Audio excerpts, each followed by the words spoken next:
quiero recordar al guerrillero Manuel Alonso González Manolín de Llorío.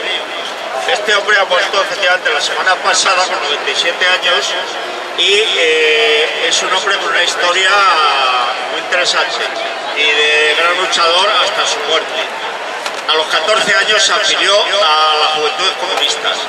A los 16 participó en la Revolución de Asturias, porque había nacido en 1918, como apoyo, porque era jovencito. Luego, 2 años después, tras el golpe, se alista voluntario para defender Asturias y España de los golpistas. Sí, después de la guerra, es detenido, bueno, en el 37, cuando toman Asturias, los franquistas, se tira al monte. Estuvo en distintas partidas de guerrilleros hasta el año 45, en que es detenido con otros, le condenan a muerte, le conmutan la pena de muerte por cadena perpetua y se tira 20 años en la cárcel. Luego, cuando salió en el 64, se tuvo que buscar la vida como pudo porque no tenía nada. Pero no ha abdicado de sus ideas hasta su muerte. Hasta poco antes de morir estaba diciendo que hay que acabar con el capitalismo. Este es un ejemplo y un modelo de los luchadores que hemos tenido y que son ejemplo para todos, que nunca se han rendido. Gracias.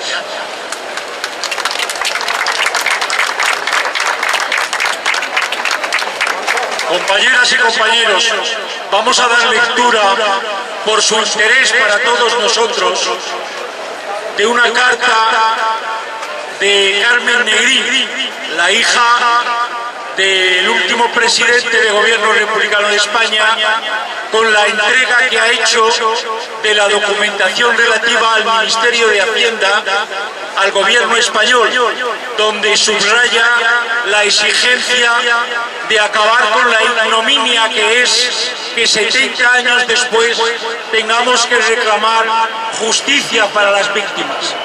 Dice Carmen: encargado por el gobierno de la Segunda República para el pabellón español en la Exposición Universal de 1937 en París, el Guernica de Picasso, después de muchas negociaciones, llegó en 1981 de Nueva York a España, a un país considerado por fin democrático. Ese cuadro del cual se ha vuelto a hablar recientemente no es un cuadro cualquiera, es un grito de denuncia de la guerra y de los ataques de los enemigos de la República establecida legalmente tras las elecciones de 1931. Simboliza una llamada en contra de un golpista y de sus aliados, los fascistas italianos y portugueses, junto a los nazis alemanes, que estrenaron, si se puede decir así, contra una población civil indefensa, los primeros ataques militares, tanto en Madrid como en esa ciudad vasca de Guernica.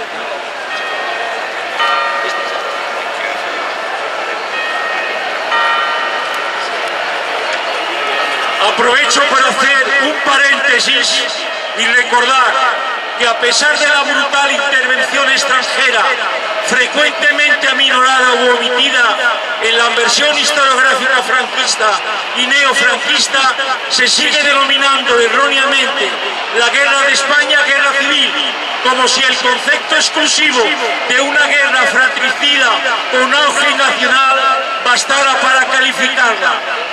Cerrando el paréntesis, vuelvo al Guernica. Picasso lo calificó personalmente de instrumento de guerra ofensivo y defensivo contra el enemigo, agregando también que la guerra de España es la batalla de la reacción contra el pueblo, contra la libertad.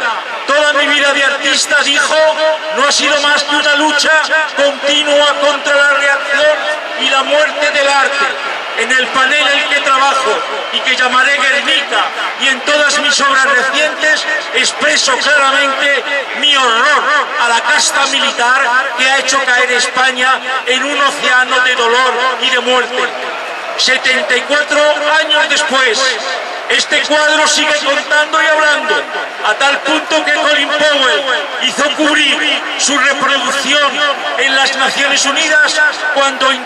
a favor de la guerra de Irak, como si el cuadro fuera una conciencia que no se puede callar. Espero que el archivo de Juan Negrín, cuya copia le entrego hoy, después de muchos años de esfuerzo, en particular de la Fundación Negrín, pero también del Gobierno canario y de su propio ministerio, espero que este archivo sirva de memoria y sobre todo de conciencia. Antes de decidirme a regresar al archivo y depositarlo en España, tras 72 años de exilio, surgieron muchas preguntas, entre las cuales si sería o no conforme a la voluntad de mi abuelo, y no menos importante, si el país había evolucionado suficientemente para preservarlo y valorarlo debidamente. La primera pregunta fue relativamente fácil de contestar. En su momento mi abuelo luchó por preservar el patrimonio del Museo del Prado, por considerarlo patrimonio universal. Por ello, con la ayuda de la Sociedad de Naciones, logró sacarlo íntegramente de España, protegiéndolo de los bombardeos indiscriminados de los aliados de Franco, y acordó que regresará una vez la lucha armada finalizara. Del mismo modo, logró preservar su archivo, clave para entender la memoria de un gobierno, base de un Estado democrático, sacándolo de España y poco después protegiéndolo de la ocupación nazi de Francia. Dado este comportamiento y sabiendo el cariño que tenía por España, a la cual había sacrificado todo, no dudó que hubiera querido, en el momento más apropiado, regresar a su país. Él mismo había decidido, poco antes de morir, entregar al Estado español los documentos referentes al llamado Oro de Moscú, documentos que fueron ocultados y prácticamente olvidados hasta el momento en que las copias certificadas salieron en el archivo. Uno de los pocos en no olvidarlo y en referirse a ellos en los años 70 fue Ángel Viñas, que fue inmediatamente censurado. Tengo que admitir que la segunda pregunta, si el país había evolucionado suficientemente para preservarlo y valorarlo debidamente, fue la más difícil de evaluar. España no es una república y los reflejos franquistas están tan profundamente arraigados que a veces un exiliado o hijo o nieto de exiliado como yo se siente desconcertado ante ciertas reacciones o preguntas. El mismo hecho que Juan Negrín sea o haya sido durante muchos años más desconocido en su país que fuera, me parecía sorprendente. ¿Cómo se puede entender una guerra que afectó directamente a todos los españoles si unos desconocen sus principales actores? Otras dudas. ¿Por qué un país europeo, el Estado, no se ha implicado directamente en el transcurso de 33 años en sacar de las fosas comunes y en dignificar a todas las víctimas del franquismo? ¿Por qué se ha dejado en un pudridero, se refiere al Valle de los Caídos, a más de 30.000 víctimas justo debajo de la tumba del mamotreco del responsable de sus muertes y el ideólogo? ¿Por qué se recibe con tantos honores en un país no laico, pero sí de confesión estatal, al más alto dignatario del Vaticano, cuando éste jamás ha pedido perdón por su colaboración en el exterminio más importante que se ha llevado a cabo en Europa después del genocidio judío?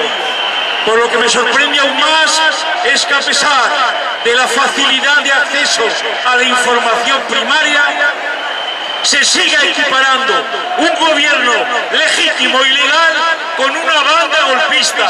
Al haber ganado una guerra, no da la razón ni justifica un tratamiento de favor. Esta es la carta, el mensaje que ha dirigido la nieta de Negrín al gobierno español y que tiene el respaldo nuestro, la legitimidad de nuestra república.